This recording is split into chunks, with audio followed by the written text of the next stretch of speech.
Cheryl Cosim po ng One Balita Pilipinas. Good news mga kapatid sa ating lahat na PhilHealth members. Starting tomorrow, August 21, ayon po sa PhilHealth, ay makaka-avail na po tayo ng libreng gamot.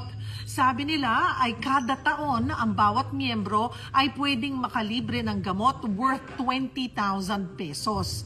Pero, sandali lamang po. Kailangan may proseso muna kayong gagawin bilang PhilHealth member. Sabi po ay mag-download muna ng eGovPH app.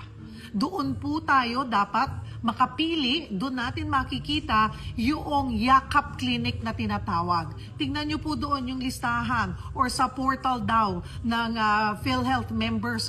Makikita nyo doon mayroong 3,500 na accredited clinics na sa buong bansa. Hanapin nyo yung pinakamalapit sa inyong lugar. At doon, pagkatapos nyong pumili, ay magparehistro kayo doon sa clinic na iyon.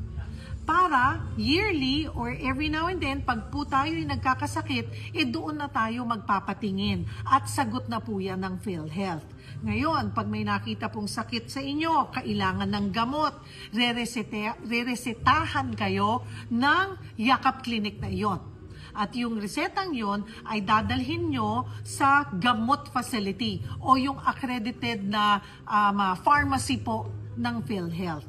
At pagpasok, yung gamot na kailangan nyo doon sa 75 na listahan ng mga gamot na ibinigay po ng PhilHealth, libre nyo pong makukuha yan doon sa accredited na butika.